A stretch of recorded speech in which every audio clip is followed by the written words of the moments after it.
자, 세 번째 시간입니다. 제 3강 나가보고 있는데요. 지금 보이시는 것처럼 지난 시간에 이거 바로 전 단계까지 하셨는데 원자량과 분자량 관련한 설명입니다.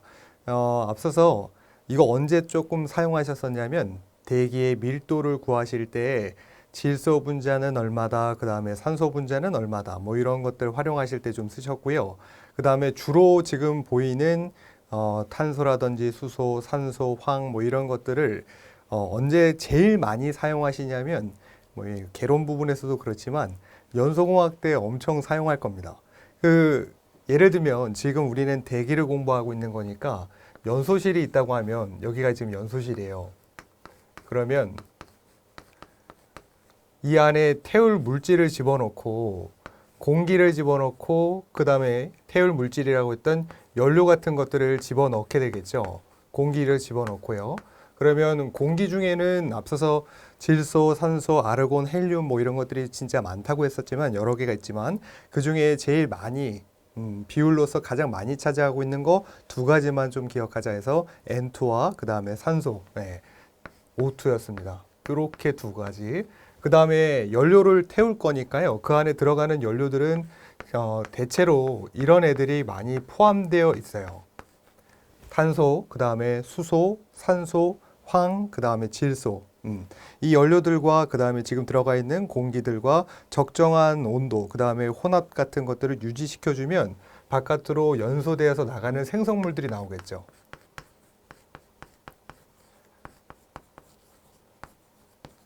이 연소 생성물이라고 하면 CO2 같은 것들, 그 다음에 뭐 H2O 같은 것들, 그 다음에 SO2라든지 혹은 일산화질소 이런 애들도 나올 수 있겠고요. 그 다음에 이산화질소라고 하는 NO2도 나올 수 있겠고, 불완전 연소했다고 치면, 그러니까 완전하게 연소되지 못했다고 치면 이런 애들도 나올 수 있어요. 일산화탄소 같은 것들. 물론 미량이지만 CS2 이런 혼합 물질도 나올 수 있습니다. 그러면 얘네들이 지금 얼마만큼 나오는데 이걸 알아야 지금 이 물질을 적정하게 더 넣지 마세요. 더 넣으셔도 됩니다. 이런 것들을 설계하실 수가 있잖아요. 그래서 각각의 물질들을 양으로서 표현하려고 그리고 그 양으로서 농도라는 걸 계산하려고 원자량을 가지고 조금 이거를 수치화 시켜 본 겁니다. 그랬을 때 얘 얼마예요? 얘 얼마예요? 라고 묻고 싶잖아요. 그럴 때는 어떻게 해야지 되냐면 탄소와 그 다음에 산소가 두 개 있다. 네, 요 두 개로 나눠서 생각해 볼 수 있고 탄소는 원자 번호로 따졌을 때, 원자량으로 따졌을 때 얼마냐면 12라고 나와 있죠. 얘만 기준으로 해서요. 탄소를 동위원소 해서 12를 기준으로 해서 상대적인 질량 값으로 수소는 1, 그 다음에 질소는 14, 그 다음에 산소는 16, 불소는 19, 나트륨은 23, 마그네슘은 24.3, 알루미늄은 27 등등등으로 구분을 해준 거예요. 그런데 얘네들은 지금 무게의 개념을 가지고 있는가? 그러니까 실제적인 질량값이라고 볼 수 있는가? 그렇지 않습니다. 이건 무게가 없는데 상대적인 질량으로 매긴 거예요. 누굴 기준으로? 탄소를 기준으로 그렇습니다. 그러면 얘네들을 가지고 어떤 식으로 계산을 할 건지가 좀 궁금해지기 시작합니다. 일단은 먼저 얘네들은 하나의 원자라고 했으니까 원자랑 두 개가 합쳐지면 그걸 뭐라고 부르냐면 분자라고 하는 거죠. 그래서 지금 보이시는 것처럼 탄소는 원자량이 얼마였냐면 12라고 했고요. 그 다음에 산소는 얼마라 했었냐면 16이라고 했으니까 16 곱하기 2를 하게 되면 곧 얘네들께 나온다는 얘기인 거죠. 그러면 얼마가 나올까요? 44가 나오나요? 네.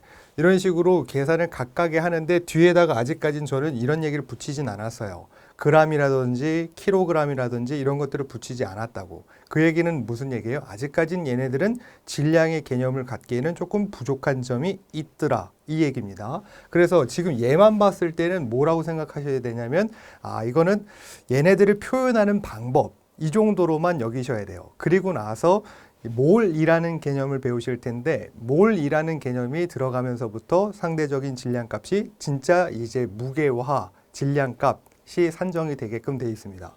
자, 먼저요. 여기 있는 거 전부 다를 외우셔야 하는가? 그렇지는 않아요. 제일 중요한 거 HCNO 그 다음에 앞서서 S라고 했던, 제가 여기다가 괜히 피규해 놓은 거 아니거든요. CHOSN이 거의 모든 유기물이 안에 다 들어가 있어요. 그래서 얘네들 5가지 정도는 필수적으로 일단 먼저 원자량을 아셔야 하고요. 그리고 그 외에 문제에서 안 주어지는 애들이 있어요. 주어지는 애들도 있다는 얘기예요. 어떤 것들은 특히 잘 주어지냐면 마그네슘 같은 것들은 수질에서 많이 다루고 그 대기에서는 그렇게 많이 다루진 않습니다. 그래서 마그네슘 같은 거 혹은 지금 보는 수은 같은 거요. 혹은 칼륨 이런 것들은 대체로 주어질 가능성이 크고요. 나머지 알루미늄도 주어질 것 같아요. 알루미늄도 그렇습니다. 그런데 여기 있는 애들은 절대 주어지지 않는 애들. 수소, 탄소, 질소, 산소, 불소는 세모, 나트륨도 안 줘요, 잘. 그리고 황 절대 안 줍니다. 제가 지금 절대 안 준다는 것들은 여러분들이 암기를 하셔야 된다는 얘기예요. 그 다음 염소요, 칼슘 이런 것들 안 줍니다. 얘네들은 지금 제가 안 준다고 한 거 한 7, 8개 되나요? 이거는 오늘 이 수업 잠깐 쉬는 시간에 한 번씩 정리하시면서 반복적으로 암기를 좀 하셔가지고 이걸 못하면 뒤에 있는 모든 계산이 안 되기 때문에 이건 필수적으로 제가 암기하시라고 권장을 합니다. 그리고 또 하나 이런 거 했었죠. 원자량의 합이 결국은 뭐다? 분자량이다. 원자, 분자 얘기는 들어봤지만 정확한 구획은 모르셨을 수 있지만 어쨌든 앞에 보신 것처럼 단일로 구성되어 있는 그 원자에 다른 원자가 결합되면 그것을 분자라고 하더라. 그래서 지금 보는 것처럼 아황산가스 혹은 이산화황이라고 부르는 SO2는 지금 이렇게 되어 있죠. SO2 두 개를 분할해서 생각해 보면 결국은 S랑 O2가 결합되어 있다는 얘기잖아요. 그러면 앞에서 보신 것처럼 황은 원자량이 얼마였냐면 32였고요. 플러스 산소는 원자량이 16이었으니까 16 곱하기 2를 하게 되면 이 값이 64 정도 나오게끔 되어 있거든요. 그래서 이건 이제 자주 보실 수치라 이것도 기억하시면 좋고 암기하시면 좋고 아니실 경우에는 지금 원자량과 원자량의 더함으로써 산출해 내셔도 괜찮겠습니다. 그 다음에 H2S도 있네요. H2S는 똑같습니다. 이거는 H가 2개 있다는 것과 그 다음에 황 하나가 결합되어 있다는 얘기인 거니까요. 1 곱하기 2에다가 플러스 32를 하게 될 테니까 결국은 34가 나오겠죠. 일산화질소 있나요? 일산화질소는 NO라고 부르고요. 얘가 이제 산소가 하나 더 있으면 이산화질소라고 부르는 거죠. 일산화질소는 앞에 있는 질소가 14였고 그 다음에 산소는 16이었으니까 저 두 개 합치면 30이 나오는 거고, 이산화탄소는 앞에서 보신 것처럼 탄소는 12, 그 다음에 16 곱하기 2의 계산화 하셔가지고 44 정도로 산출해 내실 수 있겠고, H2SO4 같은 경우에는 굳이 구분을 하자면 세 가지로 구성되어 있는 거죠. 수소가 2개 있으니까 1 곱하기 2 이거와 플러스 황이 32 이거 플러스 산소가 4개 해서 90 8이 나옵니다. 다른 것들도 있었어요. 뭐 이런 것들 CS2라든지 일산화탄소라든지 이런 것들이 종종 있었습니다. 그래서 이런 것들은 한 번씩 다 연습을 해보시면서 계산을 좀 도모하셔야 하겠습니다. 그런데 제가 아까 말씀드린 것처럼 얘네들은 아직까지 뭐가 없다? 질량의 개념이 아니다. 얘네들은 단지 표현하는 방법일 뿐이다. 얘네들을 나타내는 것일 뿐이다. 이렇게 얘기를 했습니다. 그러면 얘네들을 질량화 시킬 때는 무엇이 필요한가 생각해 보면 얘가 필요해요. 얘란 얘기는 여기 보이는 몰이라는 개념이 필요로 합니다. 몰이라는 개념은요, 결국은 이런 얘기예요.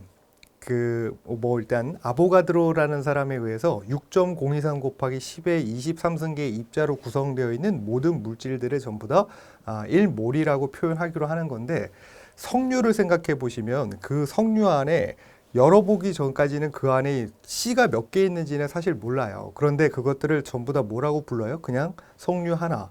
이렇게 부르는 것처럼 어떠한 물질이 몇 개로 구성되어 있는지 모르나 결국 그 하나의 물질들을 1몰로 속된 말로 퉁치자. 이런 느낌인 거예요. 그래서 뭐 지금 탄소 라든지 혹은 CO2라든지 결합된 물질들이 있죠. 분자가 결국은 원자 두 개 더함이라 그랬으니까 CO2도 하나의 1몰이라고 볼 수 있다는 거예요. 걔네도 하나의 물질이자 하나의 성류니까.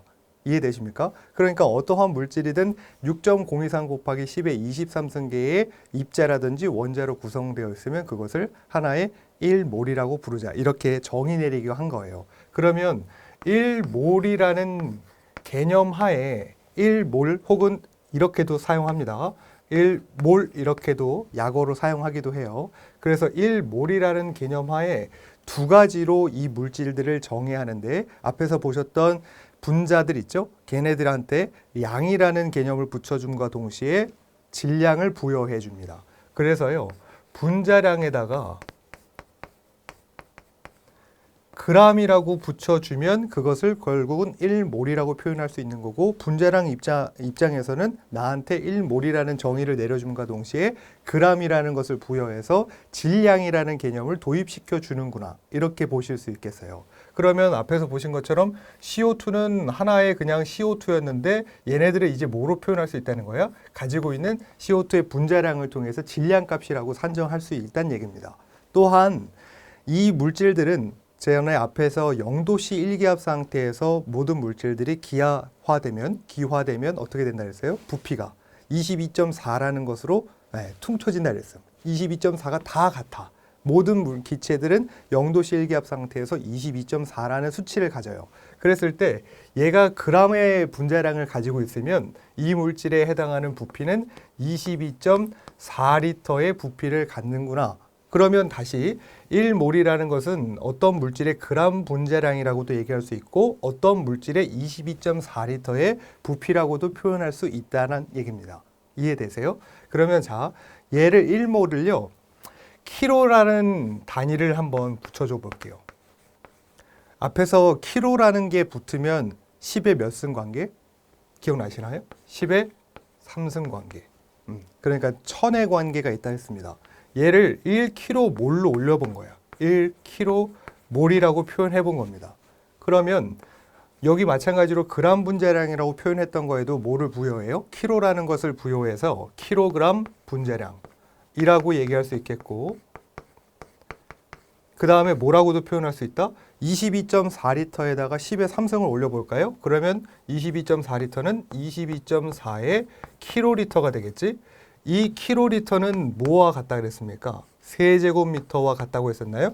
전 이거 너무 중요하다고 했었습니다. 그래서 꼭 기억하셔야 돼. 22.4의 세제곱미터의 어떤 부피를 갖는구나, 이렇게 할 수 있다는 거야. 단 이거는 것들은 전제 조건이 있다는 거죠. 언제일 때만 0도씨의 1atm일 때만 22.4라는 수치를 사용할 수 있더라. 0도씨가 달라지면 달라지나요? 네, 그럼요. 온도하고 압력의 보정을 받으니까. 그러면 이제 22.4라는 수치가 바뀐다는 얘기죠. 언제 조금 많이 사용되냐면 22.4를 좀 변형시킬 경우에는 실온이라는 개념이 있잖아요. 그리고 상온이라는 개념이 있지 않습니까? 그래서 환기 쪽을 배우실 때 실내 작업장에서는 0도씨 기준으로 하는 것이 아니라 21도씨 같은 것들을 기준으로 하고, 또한 이제 흐름관, 덕트라고 하죠. 어떤 물질을 이제 빼내야 하니까요. 그 덕트 내에서는 25도씨를 기준으로 하기 때문에 이 온도를 전체가 부피가 전체의 온도에 따라서 변형이 됩니다. 그래서 거의 이제 방지 기술의 끝에 배우실 내용이에요. 환기는. 그 전까지는 전부 다 뭐를 기준으로 한다? 0도씨에 22.4라는 수치를 가지고 하는구나. 이걸 기억하셨다가 그때만 조금 변형이 있을 거라는 걸 염두에 두시면 되겠습니다. 자, 그래서 저는 몰이라는 것을 이렇게 표현하기로 하고요. 그 우측에 보니까 당량이라는 개념이 있대요. 몰이라는 건 이런 거랑 알았어, 이제. 당량이라는 건 정의로는 이렇습니다. 정의로는 수소 1 원자량과 결합하고 있는 어떤 원소의 양을 그 원소의 화학 당량 또는 당량이라고 합니다. 이렇게 돼 있죠. 그런데 이제 이거를 굳이 제가 좀 어렵게 설명하기보다는 이렇게 정의하시면 조금 더 편하세요. 왜냐하면 지금 이 말을 통해서는 밑에 있는 이런 것들이 사실 적용되지 않거든요. 그래서 저는 이렇게 정의할 겁니다. 여러분들이 알기 좀 편하게 정의는 전 이렇게 한번 바꿔볼게요. 우선은 분자량을요, 그 해당하는 가수로 나누면 그것을 곧 당량이라고 얘기합니다. 분자량이라는 건 앞에서 들으셨어요. 뭐로 들으셨냐면 원자와 원자의 합이다 라고 들으셨어요. 앞에 요거 하나 더 붙여볼까요? 그람 분자량이다. 그러면 몰이라는 개념이 도입되어 있다고 전제하에 분자량에다가 그람을 붙인 것이다. 그런데 그걸 뭐로 나눠요? 가수라는 걸로 나눈대요. 그럼 여러분들은 가수라는 개념을 알고 계실 필요가 있는데 그 가수는 지금 보이는 원소 주기율표를 통해서 얻어내실 수가 있습니다. 이건 저는 이걸 다 외우시라고는 절대 못하겠고요. 그리고 이 중간 단락에 있는 것들은 우리가 거의 활용하질 않아요. 그래서 어느 정도만 조금 보시면 좋겠냐면 저기 있는 수소, 그 다음에 여기 있는 헬륨, 그 다음에 뭐 리튬이라든지 혹은 베릴륨, 보론, 칼본, 니트로겐 쭉쭉 있지만 몇 가지만 좀 보실 수 있으면 됩니다. 일단 제가 꼭 아셔야 되는 거, 1가의 1쪽의 물질이라고 부르는 수소와 그 다음에 나트륨하고요, 그 다음에 칼륨, 그 다음에 마그네슘, 그 다음에 칼슘, 스트롬튬 이런 것들은 아실 필요가 있어요. 그 다음에 중간에 있는 크롬, 망간 이런 것들, 그 다음에 철, 알루미늄, 네, 제가 다 이거 정리해 드릴 겁니다. 그 다음에 당연하게도 탄소, 그 다음에 질소, 산소, 불소, 염소 이런 것들, 황도 있네요. 정리해 드린다 했어요. 아르곤 이런 것들이 정리가 좀 필요로 하세요. 그런데 주로 쓰이는 것들 위주로만 제가 좀 안내를 해드릴까 합니다. 자, 이렇게 정리하세요. 일단 이거 읽는 방법은 어떻게 읽으시냐면요. 오른쪽을 가수 1번서부터 쭉쭉쭉쭉 있는 거 18까지 있는 거 이런 쪽을 가수라고 얘기하고 1부터 세로로 있는 것들을 족이라고 얘기합니다. 그래서 죽이라고 이쪽으로 가는 걸 족이라고 하고 밑으로 가는 걸 죽이라고 하는 거예요. 그래서 가로는 족이라고 얘기하고 그 다음에 세로는 죽이라고 얘기합니다. 그래서 앞에 것만 좀 따세요. 가로는 가족이구나 이렇게 기억하시면 된다는 얘기야. 세로는 죽이라고 얘기하는구나 이렇게 기억하시면 된다는 얘기예요. 그러면 족이라는 개념은 뭐냐면 그 원자 핵을 중심으로 해서요.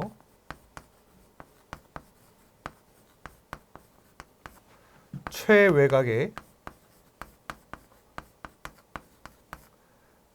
교환할 수 있는, 주고받을 수 있는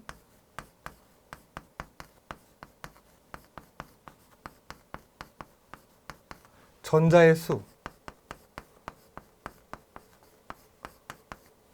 족이라고 얘기합니다. 죽이라는 것은 원자 핵을 중심으로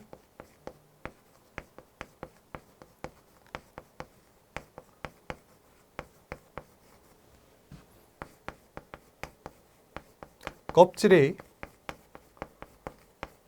개수라고 생각하시면 될 것 같아요. 예를 들면 이렇게 할게요. 저기 수소가 있어요. 수소는 저 왼쪽 끝에 있습니다. 그러면 1이라고 하는 건 가로 부분의 1이라는 건 1족이라고 하기로 했고 세로의 1이라는 건 죽이라고 하기로 했으니까 얘만 떠올리시면 수소만 있다고 했을 경우에는 1주기의 1족의 물질이죠. 그 얘기는 원자 핵이 있다고 하면 껍질이 하나 있고요. 1주기니까 최외곽이라고 하면 원자 핵과 그 바깥에 있는 것 중에 최외곽이 얘 하나인 거죠.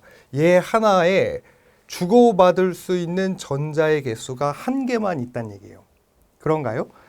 탄소 해볼까요? 탄소는 어디 있냐면 지금 14라고 표기되어 있는 부분에 있고 그 다음에 2라고 표기되어 있는 부분에 있어요. 그 얘기는 결국은 14족의 물질이자 껍질이 최외곽에 2개가 있다는 얘기입니다. 원자 핵을 중심으로 2개의 양파 껍질이 있다는 얘기야. 그러면 탄소는 원자 핵이 하나 있고요. 그 다음에 껍질이 몇 개? 네, 두 개 이렇게 돼 있다 보시면 된다는 얘기야. 그리고 14족이라는 얘기니까 결국 그러면 주고받을 수 있는 전자의 수가 14개인가? 그런데 우리는 규칙상 앞에 10자리는 떼내어 버려요. 그러니까 10은 떼낸다는 얘기야. 그럼 몇 개만 남아요? 4가 남죠. 그럼 그 얘기는 뭐냐면 주고받을 수 있는 전자의 개수가 몇 개다? 총 4개다는 얘기인 거죠. 이렇게 하나, 이렇게 하나, 이렇게 하나, 이렇게 하나. 여기까지 되나요? 다시. 탄소라는 것은 오른쪽으로 따지는 것은 가로로 하는 것은 족이라고 했으니까 14족의 물질인데 14족 중에 10은 떼버리고 어떻게 최외각에 존재할 수 있는 것이 전자의 수가 4개가 있는 거고 주기로 읽게 되면 원자 핵을 중심으로 껍질이 2개 있더라. 이렇게 보실 수 있다는 얘기야.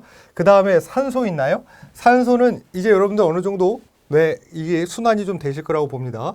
산소 원자를 하나를 두고요. 이건 똑같이 탄소랑 이주기랑 같죠. 그래서 얘 중심으로 해서 하나, 2개의 껍질이 있고요. 주고받을 수 있는 전자의 개수가 몇 개?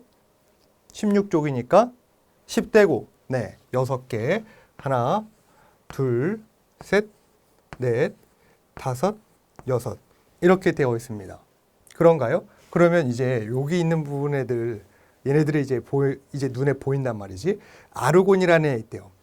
아르곤은 왜 조금 익숙하시냐면 공기를 구성하는 물질들 중에 질소가 한 78% 원래는 그 다음에 산소는 한 20% 있다고 했고 아르곤이 약 한 1% 정도 했으니까 기체를 구성하는 것들 중에는 그나마 질소랑 산소를 빼고는 제일 많은 부피를 차지하고 있는구나 라는 것들을 알기 때문에 얘가 조금 익숙하실 수 있어요. 아르곤이라는 건 그럼 어떻게 돼 있어요? 오른쪽으로 쭉 갔으니까 여기 지금 18이라고 돼 있죠. 얘는 그럼 10은 떼버리면 주고받을 수 있는 전자의 개수가 8개가 되는 거고 그 다음에 주기로 따졌을 경우에는 3주기가 되는 거니까 아르곤이라고 했을 경우에는 얘 원자 핵 중심으로 해서 하나, 둘, 그 다음에 3개 이렇게 되어 있고 자 주고받을 수 있는 전자의 개수가 하나, 둘, 셋, 넷, 다섯, 여섯, 일곱, 여덟. 그런가요? 네, 이렇게 되어 있다는 얘기입니다. 여기까지 되셨나요? 자, 그런데 그러면 이건 하나의 원자잖아요. 이것도 하나의 원자지 않습니까? 얘네들이 결합이 돼야 되잖아요. 그러면 뭐로 바뀌어요? 분자로 바뀐다 그랬어요. 원자와 원자의 결합은 분자라고 했었으니까. 그러면 지금 탄소의 같은 경우에는 주고받을 수 있는 전자의 개수가 몇 개예요? 하나, 둘, 셋, 4개인 거죠. 그런가요? 수소 같은 경우에는 주고받을 수 있는 전자의 개수가 몇 개예요? 1개인 거죠. 그러면 탄소 이 다리가 4개, 제가 지금부터 다리라고 하면 그것을 주고받을 수 있는 전자의 개수라고 보시면 됩니다. 다리, 제가 다리라고 표현하는 건 주고받을 수 있는 전자의 개수야.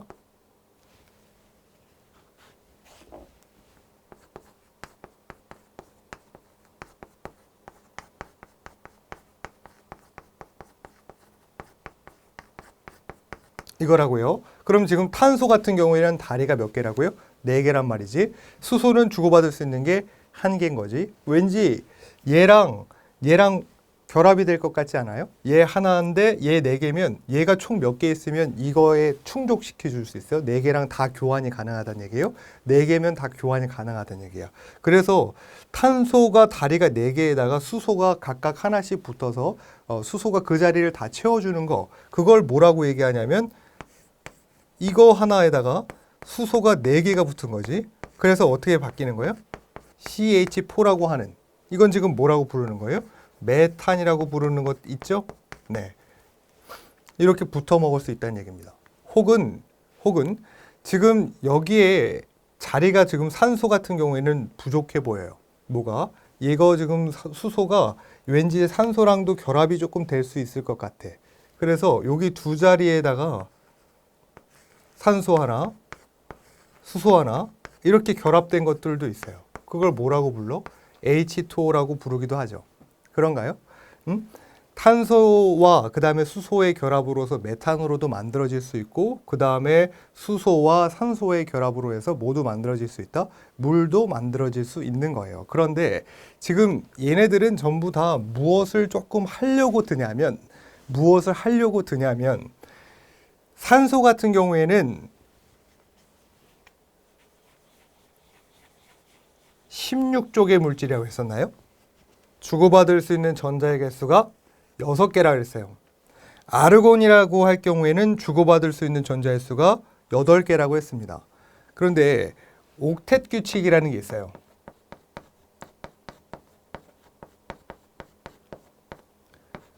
옥텟 규칙이라는 건 주고받을 수 있는 전자의 개수가 딱 18쪽, 그러니까 주고받을 수 있는 전자의 개수가 8개일 때 이 물질이 굉장히 안정한 상태가 되더라 이거예요. 그래서 모든 물질들은 이 옥텟 규칙에 따라서 18쪽이 되고 싶어 해요. 그럼 지금 산소 같은 경우에는 뭐가 부족했어? 주고받을 수 있는 전자의 수가 2개만 더 있으면 그럼 자기는 18쪽이 될 수가 있잖아요. 그러니까 어떤 물질을 하고도 결합하기가 좋아. 지금 방금 보신 것처럼 수소 같은 것들이랑 하나씩 얻어가지고 결합하거나 혹은 이제 나트륨 같은 경우는 잘 결합되진 않습니다만 그럴 경우도 있어요. 제일 많이 결합되는 건 수소랑 결합되는 것이 제일 많이 그렇습니다. 그러면 얘네들 하나 얻어가지고 자기네들이 18쪽이 되면 되기 때문에 산소를 표현할 때, 산소의 산화 상태를 표현할 때 산소를 이렇게 쓰는데 O라고 쓰는데 지금 2개가 부족하잖아. 주고받을 수 있는 전자의 개수가 2개가 부족하잖아요. 그래서 뭐라고 쓰냐면 E-다 이렇게 불러요. 그러면 수소는 뭐라고 부르냐면 H인데요. 주고받을 수 있는 전자가 하나예요. 해서 플러스라고만 부릅니다. 그럼 이 얘기는 결국은 무슨 얘기가 되냐면 산소는 주고받을 수 있는 전자의 개수가 굉장히 많아. 응? 많아. 얘는 어때요? 주고받을 수 있는 전자의 개수가 부족해요. 얘는 자기 걸 잃고요. 자기의 개수인 전자의 개수를 하나 잃고 그냥 자기는 사라졌으면 좋겠어. 그래야 18쪽이 완성이 되는 것처럼 보이니까. 자기는 차라리 이거 하나 잃으면 되잖아요. 그럼 얘는요. 얻어야 되겠죠. 이해됩니까? 그래서 얘는 부족하다. 주고받을 수 있는 전자의 개수가 부족하면 플러스라고 부르는 거예요. 플러스의 전하를 띄고 있는 겁니다. 다시 주고받을 수 있는 전자의 개수가 부족해 그러면 플러스가 된다고. 그 얘기는 결국은 얘 지금 전자 하나의 개수를 남한테 주고 자기는 양이온이 되는 거예요. 다시 그럼 얘는 어떻게 되겠어? 지금 저는 5에 E-라고 썼잖아요. 얘는 지금 부족하죠. 뭐가? 주고받을 수 있는 전자의 개수를 하나만 더 주면 돼. 그러니까 얘는 많다고 볼 수 있죠. 얘 전자의 개수가 하나, 둘, 셋, 넷, 다섯, 6개니까 많으면 2개를 얻고 자기는 뭐가 되는 거야? 음이온이 되는 거예요. 많아 하면 마이너스가 되는 겁니다.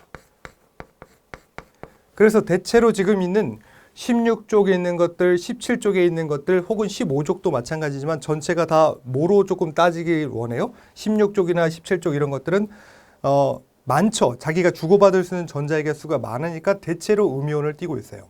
그 다음에 저 왼쪽 끝에 있는 애들 있죠? 수소라든지 마그네슘, 나트륨 이런 것들. 이런 애들은 부족하죠.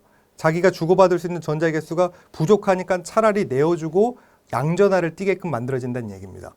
이해되세요? 그러면 자, 얘는 이런 식으로 해서 옥텟 규칙을 설명될 수가 있다는 얘기였고 그람 분자량의 가수로 나눈다 했을 때 저 가수는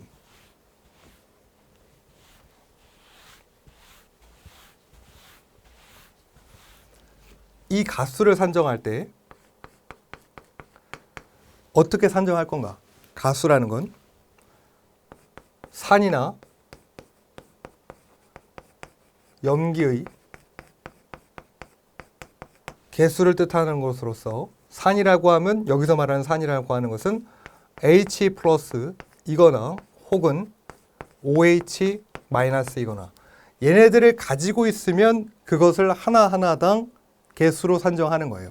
가수는 결국은 산이나 그러니까 수소이온과 OH가 얼만큼 그 물질에 포함되어 있는가 그거에 따른 개수라 이거야. 다시 그러면 예를 들면 HCl 이런 것들이 있을 수 있겠고요. 그 다음에 뭐 H2CO3 이런 것들 혹은 H2SO4 이런 애들 있을 수 있겠고 그 다음에 이런 애들 있을 수 있을까요? NaOH 같은 것들 혹은 CaOH2 자 이런 것들 그러면 이거 물질은 지금 원자와 원자 합쳐진 거니까 하나의 화합 물질인 건데 얘네들의 가수를 산정하세요 할 때 이 물질의 가수는 몇 가입니까? 물어보면 앞에서 정의 내린 것처럼 산이나 연기의 개수 혹은 수소이온이나 OH-이온을 얼만큼 가지고 있느냐 그것이 곧 개수가 되는 거니까 HCl의 가수는 몇 가야? 수소이온이 지금 몇 개 있어? 한 개 있죠? 그러면 얘는 몇 가예요? 1가가 되는 겁니다. 그럼 H2CO3의 탄산 같은 경우에는 지금 수소가 몇 개 있습니까? 2개가 있죠? 그러면 얘는 몇 가야? 2가의 물질이 되는 거야. H2SO4 황산이라고 부릅니다. 얘는 지금 수소이온이 몇 개 있어요? 2개 있죠? 그럼 몇 가의 물질? 2가의 물질이 된다고요. 그러면 이 밑에 있는 NaOH는 어떻게 되겠습니까? NaOH는 염기의 개수가 그러니까 주고받을 수 있는 OH 같은 게 몇 개 있어요? 지금 한 개 있죠? 결국은 얘는 몇 가? 1가의 물질인 거고 CaOH2 같은 경우에는 OH가 몇 개 있어요? 2개가 있으니까 이거는 2가라 부른다 이 얘기입니다. 이해되세요? 그러면 하나 다시 이건 어떨까? CH3COOH 라고 부르는 거. 이거는 초산이라고 부르거든요. 이거는 몇 가의 물질 같나요? 몇 가일 것 같아요? 왠지 수소가 4개 있으니까 4가일 것 같아. 그런데 얘는 CH3COOH는 얘를 분리시켜 보면 CH3COO-와 수소이온 하나로 떨어져 나가요. 그럼 결국은 여기에선 지금 수소이온이라고 부를 수 있는 건 몇 개만 있는 거야? 한 개만 있는 거죠. 그런가요? 그럼 얘는 1가란 얘기입니다. 그럼 얘를 쓸 때가 있는가요? 잘 없어요. 대기에서는 잘 쓰이지 않습니다. 수질할 때는 조금 많이 쓰이긴 하는데 대기할 때는 잘 쓰이지 않아요. 그러면 가수는 이런 식으로 산정하실 수 있다 이거야. 이해돼요? 그 다음에 만약에 이런 수소나 그러니까 OH가 아닐 경우에 다른 물질들의 가수는 몇 가입니까? 라고 말하고 싶을 때는 어떻게 하시면 되냐면 이렇게 하시면 됩니다. 중요한 거야 이거.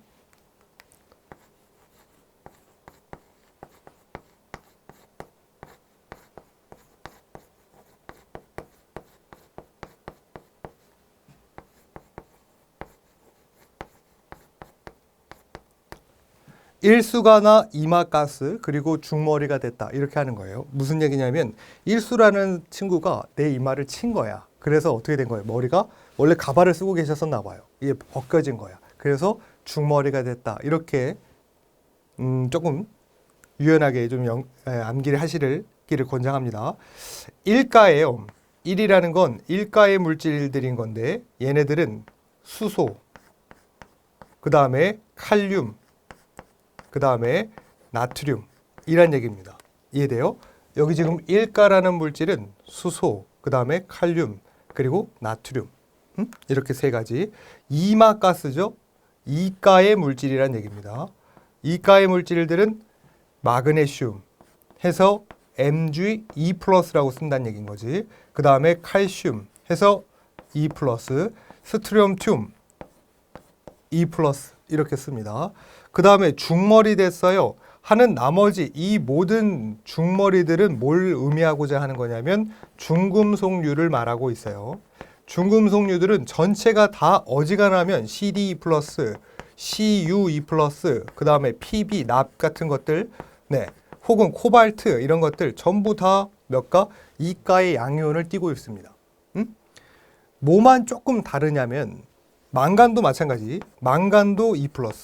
이렇게 되어 있는데 뭐만 좀 다르냐면 알루미늄 같은 거 있죠? 알루미늄은 3가예요.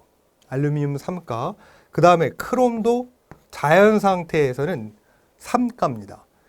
3가 크롬은 인체의 필수의 미량 원소인 거고요. 얘네들이 이제 산화가 되어서 6가 크롬으로 바뀌잖아요. 그러면 이젠 엄청 위험한 물질이 됩니다. 얘는 그런데 자연 상태에 존재하지 않는다고요. 그러니까 알루미늄 같은 경우에는 3가로 존재하고 그 다음에 크롬 같은 경우에는 3가로 존재하지만 나머지 중금속들은 대체로 뭐로 존재한다? 2가의 양이온으로 존재하고 지금 여기 정리된 것처럼 1가의 물질 그러니까 수소, 칼륨, 나트륨 얘네들을 거의 대체로 많이 쓰고요. 그 다음에 2가의 물질 Mg+라든지 마그네슘, 칼슘, 스트론튬 이런 정도로 기억을 해두시면 대기에서는 이 정도면 충분하다고 보입니다.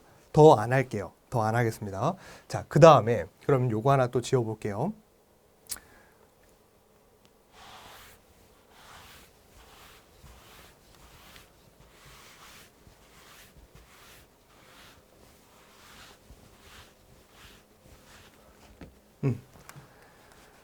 가수는 산이나 염기의 개수를 통해서 얻어낼 수 있다 그랬는데, 그런데 구성되어 있는 물질들 중에 이런 애들도 있지 않을까요? CA, CO3 이런 탄산 칼슘 같은 거 있지 않을까? 그럼 얘네들은 몇 가라고 구분을 할 수 있을까요?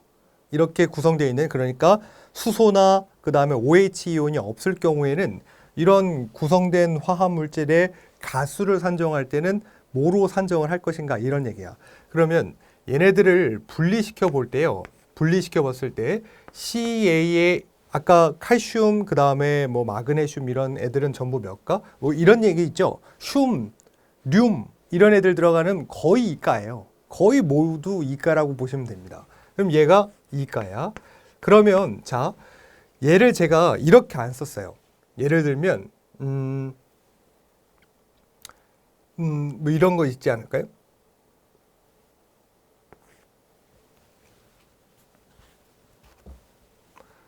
HCO3 이거 마이너스, 혹은 C 이런 애들도 있을 것 같은데 CO3 E 마이너스. 자, 요렇게 썼어요. 지금 저는 CaCO3에다가는 여기에는 마이너스 기호라든지 혹은 뭐 E 마이너스라든지 뭐 혹은 뭐 플러스라든지 이런 것들을 쓰지 않았습니다. 그런데 여기 보면 HCO3의 중탄산이라고 부르는 이런 애들은 마이너스를 붙였고, 여기 지금 탄산이온이라고 돼 있는 것들은 E 마이너스라고 붙였거든요. 결국은 이 얘기는 뭐냐면 H라는 것과 그 다음에 CO3, 그 다음에 탄소와 O3 요 두 개의 합이 뭔가 차이가 생겼다는 얘기예요. 누가 우세하다고 보는 거냐면 양전하와 음전하가 결합됐을 때 음이온이 더 많다는 걸 표현하려고 하는 거예요. 다시 여기 지금 저는 아무것도 안 쓰면 그냥 0이라는 거야. 주고받는 산화수의 개수가 0이라는 얘기는 얘가 2 플러스면 CO3는 자동적으로 몇 이온이 되냐면 2 마이너스가 된다는 얘기예요. 응? 마이너스 2가의 이온이 된다는 얘기야. 그럼 요거 두 개가 합쳐지면 얼마가 되는 거야? 0이 된다는 얘기죠. 그러니까 얘네들은 문제가 없다고. 여기 안 쓴다고요. 그런데 지금 얘 같은 경우에는 탄소 하나랑 O가 3개가 붙어서 산소가 3개가 붙었다는 얘기예요. 그래서 2에 마이너스를 띄고 있다는 얘기인데, 자, 생각해 보면 이런 얘기입니다. O는 아까 주고받을 수 있는 전자의 개수가 몇 개 있다 그랬어요? 2개씩 부족하다 그랬어. 그런가요? 2개씩을 원했어요. 그러면 O 하나당 2개씩이 부족해. 그러면 이게 총 3개가 있으니까 몇 개가 부족해요? 6개를 얻었으면 좋겠어. 그래야 자기네들은 완전한 물질로 구성되니까. 잘 산화수의 개수가 0으로 되니까 누구 하나가 오면 플러스 6자리가 왔으면 좋겠어. 그래야 0이 되니까. 그런데 탄소가 온 거야. 탄소는 주고받을 수 있는 전자의 개수가 몇 개? 4개 있다고요. 그럼 요거 두 개 차이가 얼마큼 나와요? 2개의 차이가 있는 거야. 단 산소는 원래 아까 어떻게? E 마이너스 음이온을 띄고 있었죠. 결국은 그러니까 두 개가 비는 게 마이너스 2로 비기 때문에 E 마이너스가 되더라, 이런 얘기입니다. 이해되시나요? 이것도 마찬가지예요. 그런 의미에서 이렇게 구성된 겁니다. 얘는 어떻게 돼 있어요? CA는 E 플러스 양이온을 띄고 있고 CO3는 E 마이너스의 음이온을 띄고 있으니까 그 개수를 짝짝꿍을 맞췄을 때 산화수의 개수의 합이 0이면 이거는 표기하지 않는다는 얘기입니다. 마이너스가 붙었어, 플러스가 붙었어, 그러면 양이온의 개수가 얘보다 음이온의 거보다 많거나 혹은 음이온께 양이온 거보다 많거나 할 경우에 그렇게 붙여준다는 것까지 기억해 두시면 되겠습니다. 그러면 자, 가수 산정하는 거 아까 어떻게 한다고요? 산이나 염기의 개수 혹은 다르게 얘기하면 수소나 그 다음에 OH-의 개수를 통해서 알아낼 수 있다 그랬고, 그 다음에 이런 CaCO3 같은 경우에는 분리시켜 보면 안다는 거죠. 그래서 칼슘은 E 플러스, CO3 같은 경우는 E 마이너스니까 두 개의 산화수의 합이 0이면 이런 것들 중에 뭐를 기준으로 가수를 산정하냐면 양이온의 개수를 통해서 가수를 산정합니다. 그러면 이 물질은 지금 얘는 몇 가의 물질이에요? 2가의 물질이니까 얘는 몇 가란 얘기야? 2가의 물질이다. 이렇게 볼 수 있다는 얘기예요. 여기는 수소나 OH가 없지만 2가라고 볼 수 있다는 얘기입니다. 이해되실까요? 하나만 더 할게요. 마지막.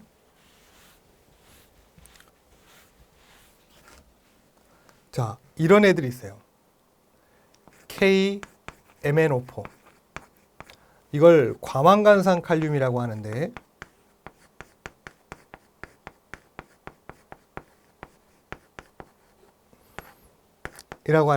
언제 쓰이냐면 그 수중 내에 유기물이 들어왔어요. 그러니까 오염물질이 들어오면 미생물이 그것들을 잘 분해해 가지고 독소를 다 제거시키거나 혹은 이제 소화시키거나 분해를 시켜야지 되는데 그 미생물들이 뭐를 좀 필요로 하냐면 산소를 필요로 해요. 수중 내에 있는 산소를. 그래서 그 수중 내의 산소를 머금는데 그게 얼마만큼 소모됐는가를 측정하는 것을 BOD라고 합니다. 이거 이미 알고 계실 분들도 계실 것 같아. 그런데 이거 말고 얘가 아까 뭐라고 했었냐면 수중 내의 산소를 얼마만큼 소모하는가를 나타내는 거라 그랬죠. 그런데 이거 말고 약품을 투여해서 소모되는 산소의 양과 비슷한 정도, 얼마만큼 쓰였는가를 통해서 산소의 소비량으로 산출하려고 하는 것이 있어요. 그걸 COD라고 얘기합니다.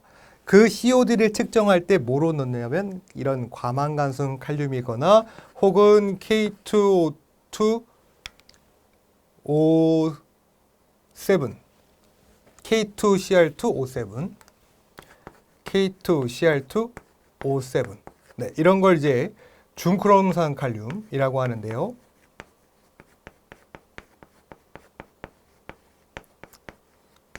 요거 두 개를 많이 쓴다는 거죠.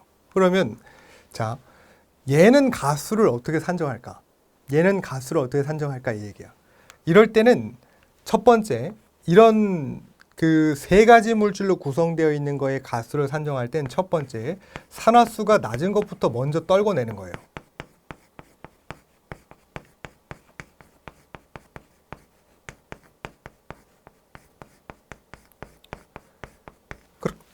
그러면 칼륨은 지금 몇 가?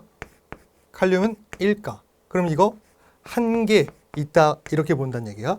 그 다음 두 번째는 수소나 산소를 잡는 거예요. 일단 먼저 산화수가 낮은 것부터 계산한 다음에 그 다음에 구성되어 있는 물질들 중에 산소가 있으면 망간 제외하고 산소부터 먼저 하는 거예요. 근데 수소가 있으면 수소를 먼저 하기도 합니다. 걔는 왜? 산화수가 낮기도 하고 산소와 수소를 따졌을 때 그 두 개가 있으면 수소를 먼저 하는 겁니다. 자, 그랬을 때 여기는 지금 그럼 뭐 해줘야 돼? 산소를 계산해 줘야 되죠. 산소는 5가 지금 몇 개 있어요? 원래 2-로 존재하는 것이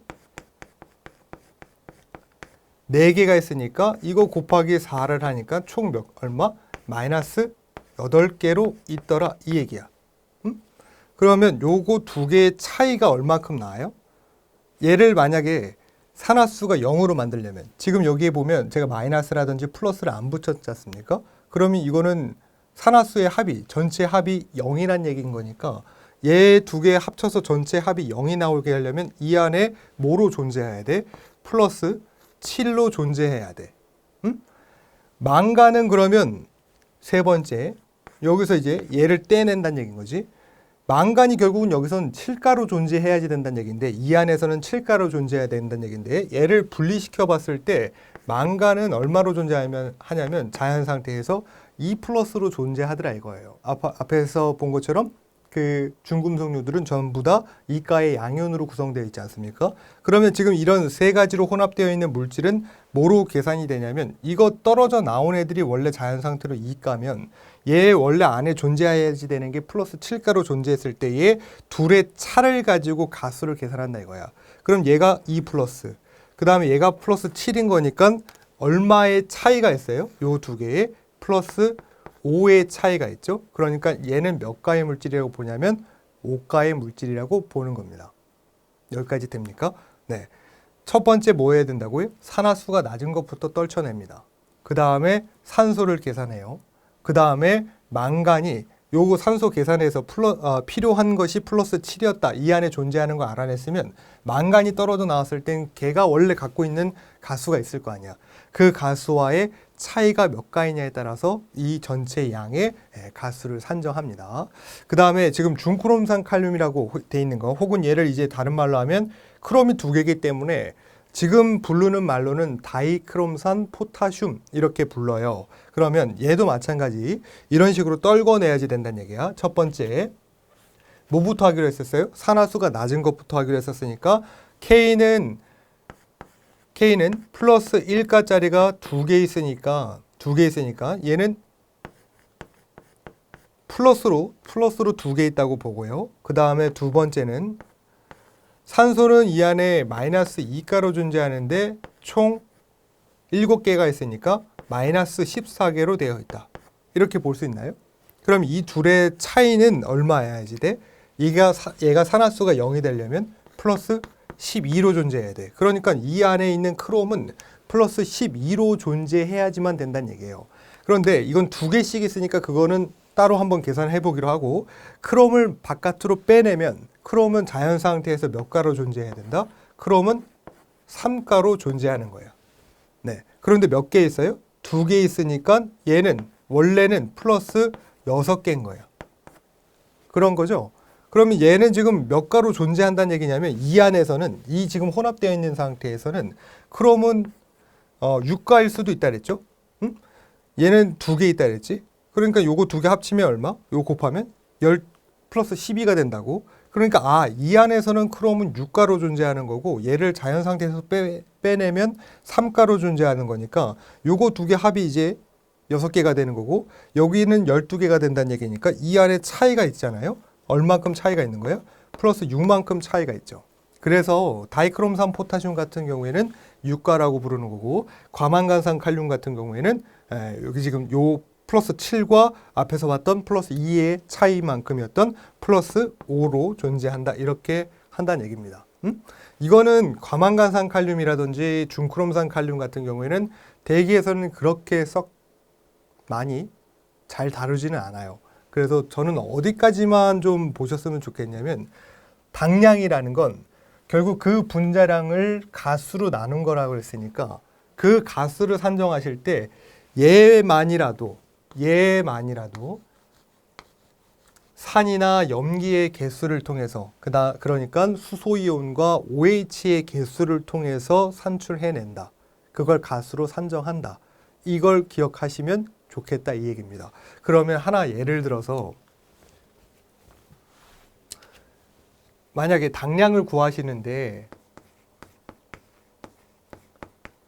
H2SO4의 당량을 구하세요. 이런 얘기를 했어요.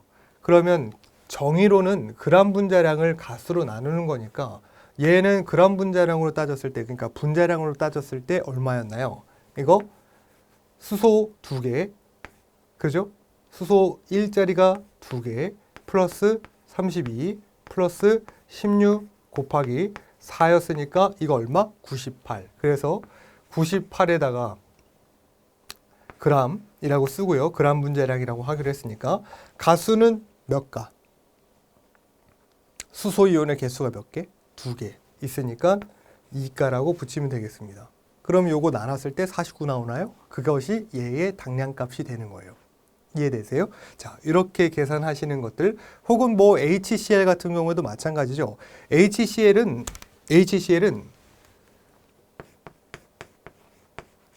얘가 35.5거든요. 얘는 1이니까 합치면 36.5. 그런 다음에 여기에 이제 가수를 계산하실 때 몇 개 있어요? 한 개 있으니까 얘는 결국은 그냥 36.5. 이렇게 되는 것이 당량값 취하시게 되는 겁니다. 자, 그러면 얘 가지고 계산하는 것들도 이따가 한번 살펴보도록 하죠. 자, 전 이렇게 표현하기로 했었어요.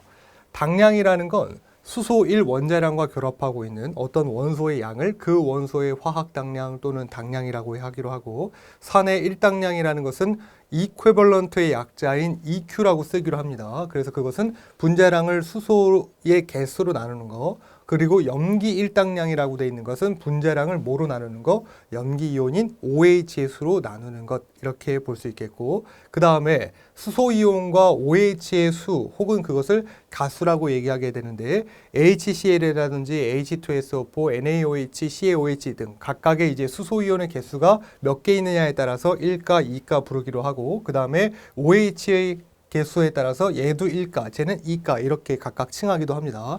또한 일수가나 이마가스 보신 적 있었죠? 그러니까 수소나 칼륨, 나트륨은 대체로 다 1가. 그 다음에 2가의 이온이었던 것들은 마그네슘, 칼슘, 스트론튬 이런 것들이 있더라.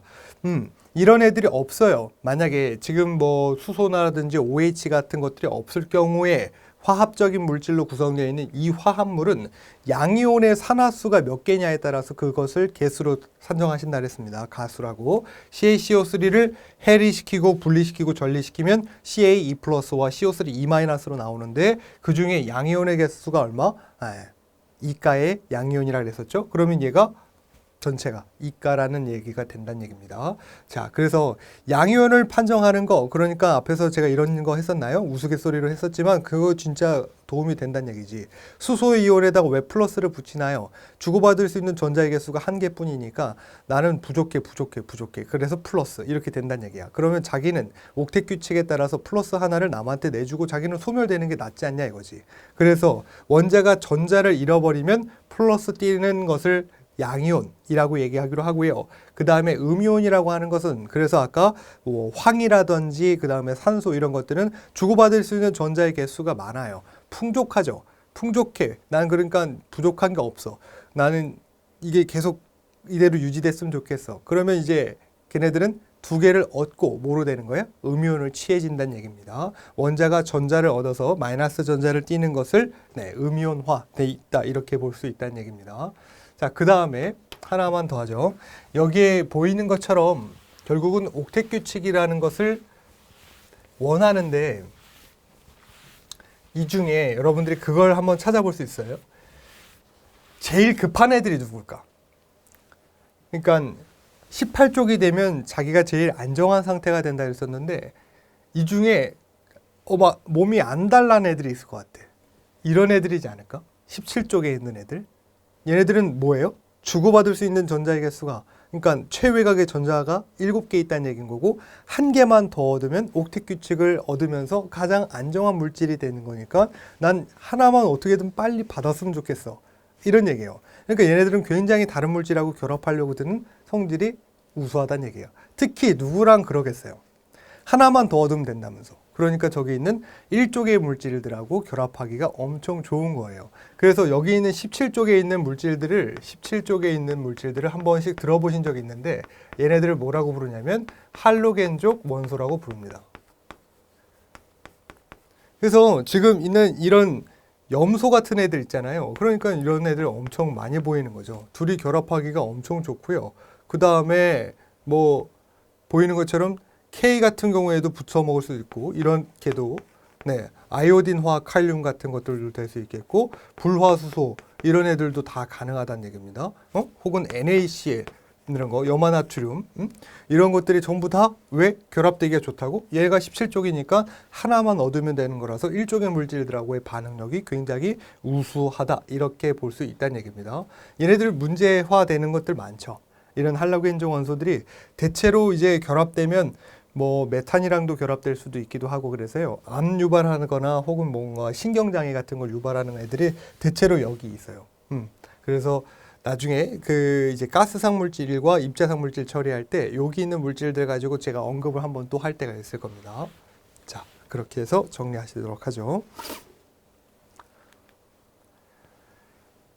자, 농도 표시와 활용이래요. 그래서 앞에서 배웠던 걸 이제 써먹을 거예요. 여기를 통해서 써먹을 겁니다. 지금 있는 원소 주기율표 보셨죠? 그 다음에 원자량과 분자량 개념 배우셨죠? 그래서 그걸 통해서 이제 농도라는 걸 아실 수 있어요. 앞에선 밀도 얘기하느라 조금 많은 시간을 소비했고요. 그 다음에 이제는 농도 관련한 것들로 좀 얘기를 해볼까 하는데 농도는 정의로 따졌을 때는 이렇게 한대요. 성상. 그래서 이거 고형이냐 혹은 액상이냐 이런 걸 따졌을 때 어떻게 표시하는가를 보면 기체상 오염물질은 삭스와 낙스, 오존 뭐 이런 것들, 그 다음에 HCl 이런 것들이 있대요. 시료가스 또는 공기 1세제곱미터당 함유하는 기체 물질의 양입니다. 이렇게 표현하기로 돼 있어서 이 얘기는 뭐예요? 공기 혹은 시료가스라고 하는 어떤 표준의 공간 내에 이 대상의 오염물질들이 얼마만큼 있는가를 표현하려고 든다 그랬어. 그래서 앞에서 이렇게도 표현한다 그랬어요. 지금 이거는 기체상 물질인 거니까 밀리리터 퍼 세제곱미터다 이렇게 표현하면 기체상 물질들을 부피로 표현한 거죠. 여기 얘 대상 물질인 거니까. 그러면 얘 농도니까 여기 지금 세제곱미터라고 되어 있는 것은 가로 세로 그 다음에 높이 곱한 어떠한 공간 내에 이 대상의 물질이 이만큼의 부피로 존재해요.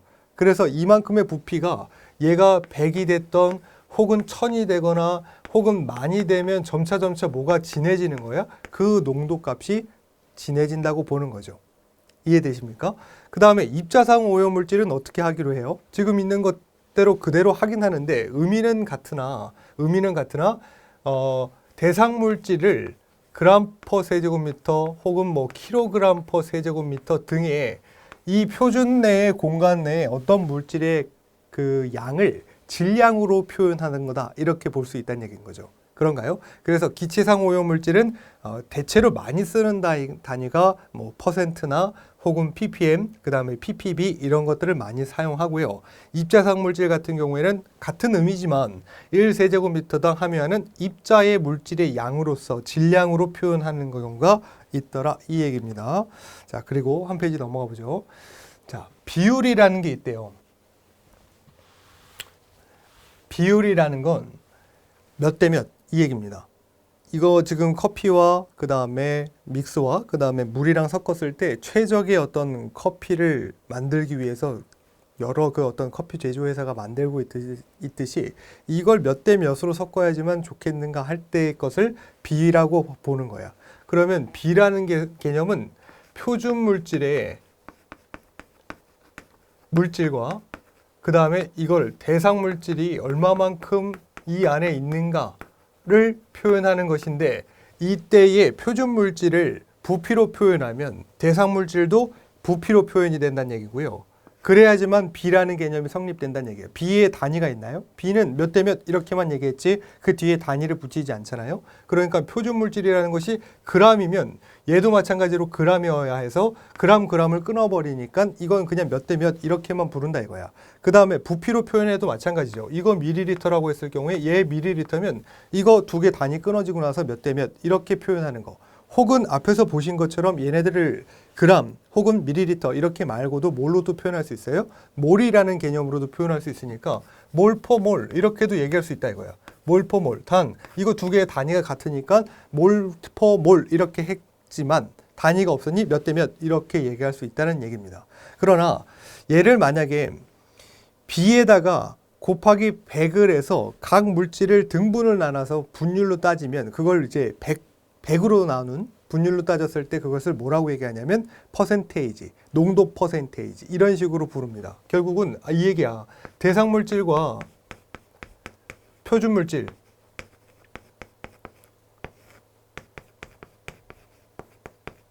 이걸 뭐라고 부르기로 했었냐면 하나의 B라고 부르기로 했어.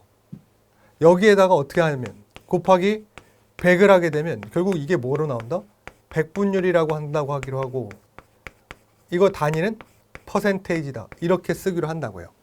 그러면 여기 말하는 대상물질, 그 다음에 표준물질은 두 개의 단위가 통일되어야 하는가? 그럼요. 통일되어야 하죠. B에서부터 비롯된 건데요. 그래서 여기 그램, 밀리리터, 몰 하고 곱하기 100% 하게 되면 다음에 부를 때는 질량으로 계산됐으면 질량 백분율, 부피로 계산됐으면 부피 백분율, 그 다음에 몰로 계산됐으면 몰 백분율 이렇게 쓰인다 이거야.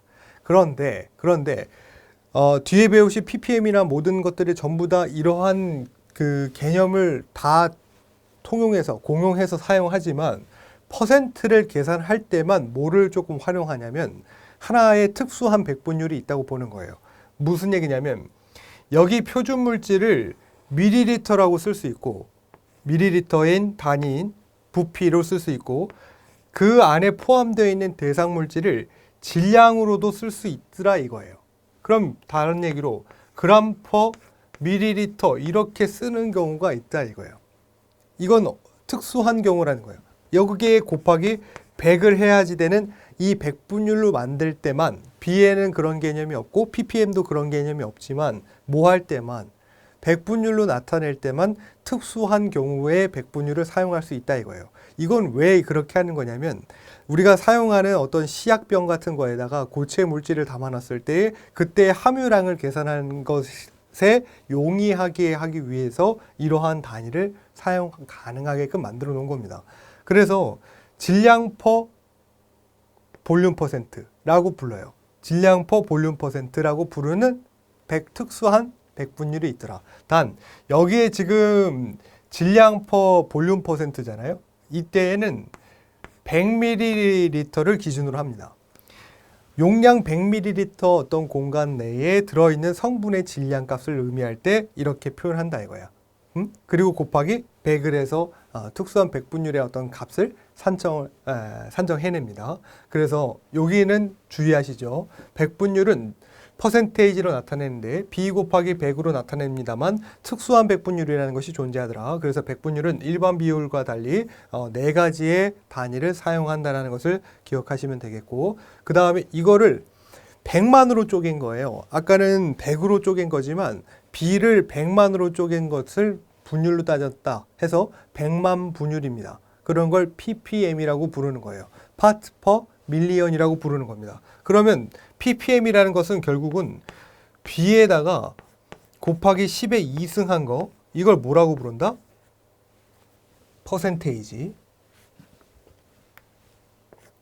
퍼센테이지라고 부르기로 했고 B에다가요 곱하기 10의 6승을 한 걸 뭐라고 부른다? ppm이라고 부르기로 합니다. 결국은 ppm은 퍼센트에다가 10의 4승을 하게 되면 ppm이라고도 부를 수 있다는 얘기인 거죠. 이해되세요? ppm은 위아래의 단위가 결국은 아까 통일돼야 된다 그랬죠. B라는 것은 대상 물질과 표준 물질의 단위가 통일돼야 된다 그랬었는데 그 위의 단위가 통일된 상태에서 10의 6승 관계, 그러니까 위와 아래가 10의 6승 관계만 차이가 나면 그것을 모두 다 ppm이라고 볼 수가 있는데 지금 밑에 보이는 것처럼 마이크로 리터, 그 다음에 부피로 따졌을 땐 밀리리터, 그 다음에 리터, 그리고 킬로리터 혹은 뭐 나노리터 이렇게 부피를 쭉 나열해 볼 수 있다는 거죠. 그랬을 때 얘하고 얘하고의 차이는 10의 3승, 얘하고 얘하고의 차이도 10의 3승, 이렇게도 10의 3승, 이렇게도 10의 3승 차이가 있는 거니까 나노리터 퍼 밀리리터라고 쓰면 나노리터 퍼 밀리리터라고 쓰면 지금 요거 두 개를 간 거죠. 요거하고 요거 이만큼을 간 거죠. 그러니까 결국은 몇 승 차이가 나는 거예요? 10의 6승 차이가 나더라 이거야. 이것도 ppm이라고 볼 수 있다는 얘기인 거고요. 마이크로리터에서 그러면 어디? 리터로 가는 거. 마이크로리터 퍼 리터. 혹은 또 어떻게? 밀리리터 퍼 킬로리터.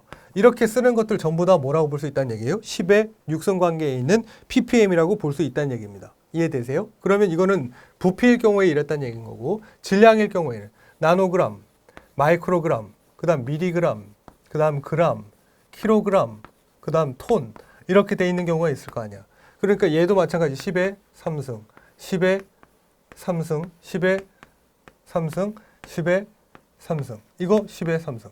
자 이렇게 돼 있다는 얘기예요. 그러면 요 앞에 거 좀 넘어가죠. 마이크로그램 퍼 그램, 그 다음에 미리그램 퍼 킬로그램, 그 다음에 그램 퍼 톤. 자 이렇게 돼 있는 것들. 네, 이런 것들이 전부 다 10의 6승 관계에 있으니까 이런 것들을 ppm이라고 부르기로 하더라. 이 얘기입니다. 단 제일 많이 쓰는 것들이 있을 거 아니에요. 전부가 다 ppm이지만 이것 중에 많이 쓰는 게 있을 거 아닙니까? 얘 킬로리터라고 되어 있는 거 뭐로 많이 쓰냐면 세제곱미터로 변환해서 많이 쓴다 그랬어요. 그래서 부피로 따졌을 때 부피 ppm 중에 가장 많이 쓰는 것은 이렇게 되어 있는 거. 밀리리터 퍼 세제곱미터 이렇게 되어 있는 거 가장 많이 사용합니다.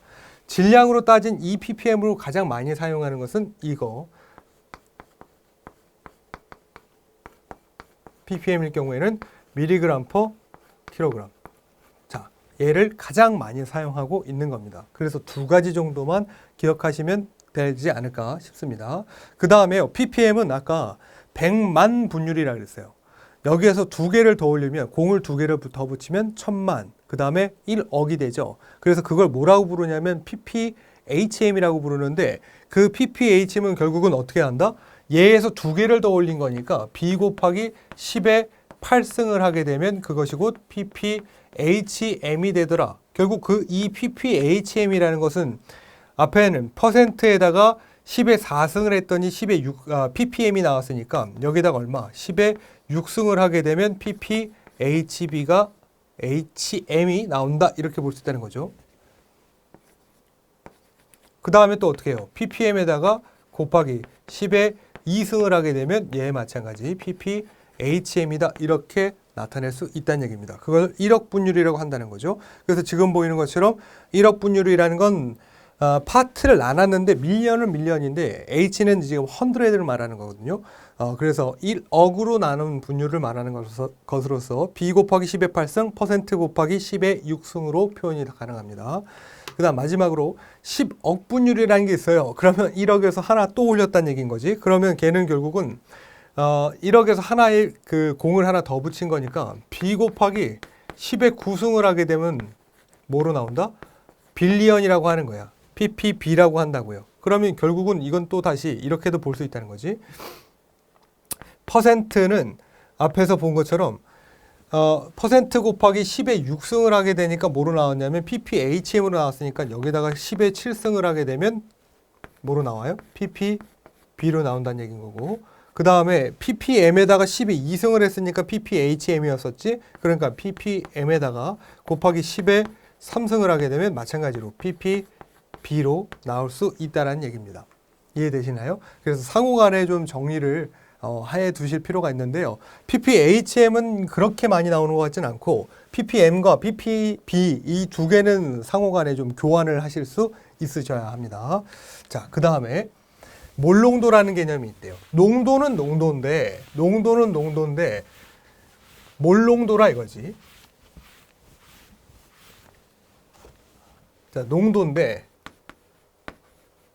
얘를 어떻게 쓴 농도냐면 이 물질 안에 지금 여기는 거의 이제 용액을 기준으로 하는 거니까 이 용액 내에 어떠한 물질이 녹아져요. 그런 걸 뭐라고 얘기하냐면 용액 안에다가 녹아지는 것을 용질이라고 얘기하는 거예요. 그럼 녹이려고 드는 애, 그런 걸 이제 용매라고 하는 거야. 그래서 그걸 다 녹여진 거, 그런 걸 혼합액이라고 얘기하는 겁니다. 그럼 이 용액 안에 얼마만큼의 물질이 녹았는가를 표현하는 것을 단위를 뭘로 썼다? 단순히 몰이라고 썼다. 그러면 그걸 뭐라고 부른다는 얘기야? 몰농도다 부르는 거야. 단, 농도를 표현해서 용질, 녹여지는 거, 그리고 용매, 녹여지는 것을 하려고 드는 거, 요거 두 개를 해서 농도로 표현을 하는 건데 이걸 뭐의 단위로 표현했다? 몰 퍼 리터의 단위로 표현했다. 그래서 녹여지는 걸 몰농도로 표현했고 흡수하려고 하는 것들을 뭐로 표현했다? 네, 용액인 리터, 부피의 단위로 표현했다. 이렇게 보는 거예요. 그래서 몰 퍼 리터라고 쓰기도 하고 몰농도라고 하기도 하고, 얘를 그냥 단순히 기호로만 따졌을 때 대문자 M이라고 얘기합니다. 그럼 이건 몰 퍼 리터, 몰농도다 이렇게 부른다는 얘기예요. 그러면 규정농도라는 건 또 뭐냐면, 규정농도는 앞에서 배웠던 그 당량이라는 것을 이 안에다가 쓴 거예요. 그러니까 똑같은데 용매는 똑같아. 이 안에 녹여지는 거의 단위는 똑같은데 녹여질 애는 EQ라고 쓴다 이거야. 당량을 표현하는 것을 이 안에 녹인 것을 당량 농도다 이렇게 부르기로 하자 이거예요. 그래서 단위로 따졌을 때는 기호로만 따지면 노멀리티의 약자인 N이라고 쓰는 거예요. 이거는 몰럴리티의 약자인 M을 사용하게끔 되어 있습니다. 자, 그러면 이 둘의 차이는 어떻게 나오냐면 이런 얘기입니다. 제가 만약에 몰농도를 구하고 싶어요. 그러면 몰농도를 구할 때 를 구하려고 할 때는 대상 물질의 질량 그람 곱하기 그 해당 물질의 그람 분자량 이렇게 쓴다고 보는 거예요. 자, 이 얘기는 뭐냐면 내가 어떠한 물질을 질량 값을 뭐로 바꾸고 싶냐면 몰이라는 개념으로 바꾸고 싶어요. 그럼 그 대상 물질의 질량을 문제에서 주어지면 그 질량이라고 표현하는 그람과 어떠한 걸 바꿔야 되잖아. 그랬을 때 앞에서 본 것처럼 어떠한 물질 1몰이라는 것은 그 물질의 그람 분자량이거나 혹은 22.4리터의 부피거나 이렇게 표현할 수 있다 그랬죠. 그래서 그 물질의 그람 분자량을 쓰게 되면 그람과 그람이 끊어지니까 이 물질의 질량을 몰로 바꾸게끔 되어 있는 겁니다. 이해되세요? 이거는 이제 문제로 풀어봐야 확 들어와요. 자, 그 다음에 몰 농도 말고 지금 노멀 농도, 그러니까 당량 농도라고 부르는 거는 이 개념이 같은데 문제에서 주어지는 대상 물질의 질량 값이 있을 거란 말이죠. 대상 물질의 질량 이거에 곱하기 1EQ라는 것은 해당 물질의 그람 분자량을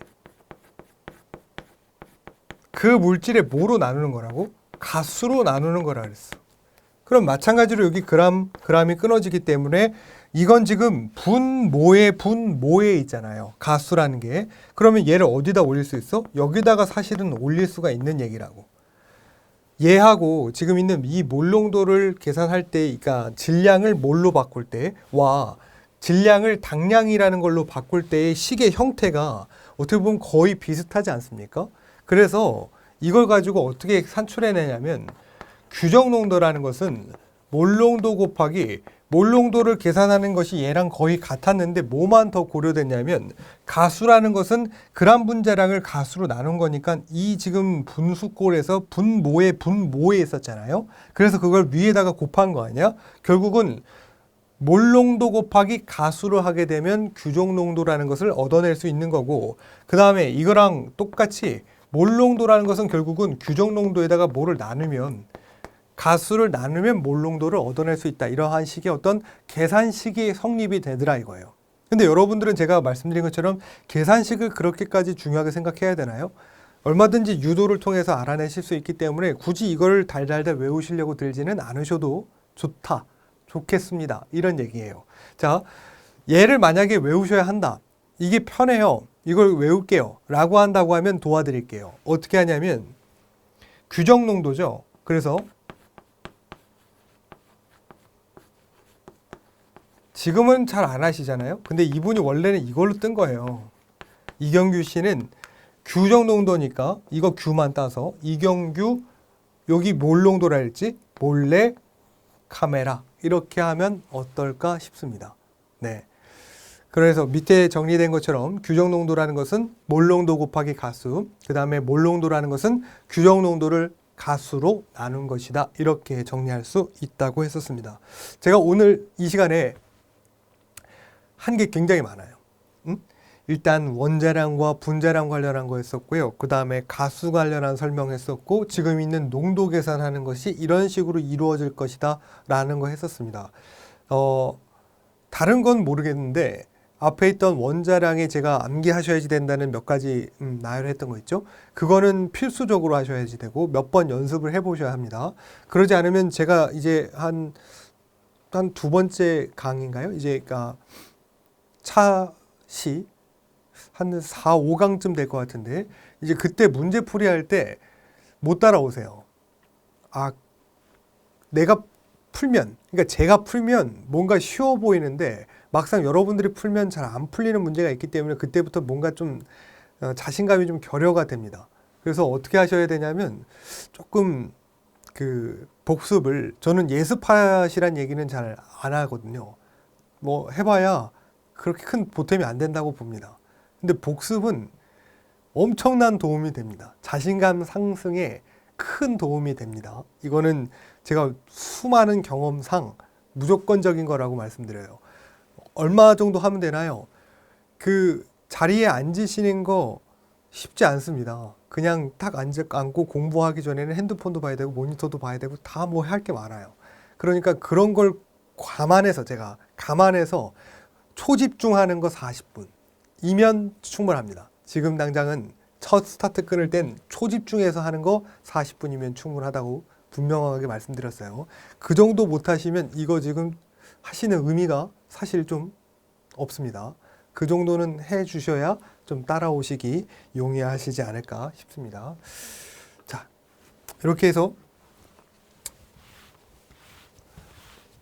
이번 강의는 좀 정리할까 하고요. 저랑은 이제 다음 강의에 뵙도록 하죠. 네, 수고 많았습니다.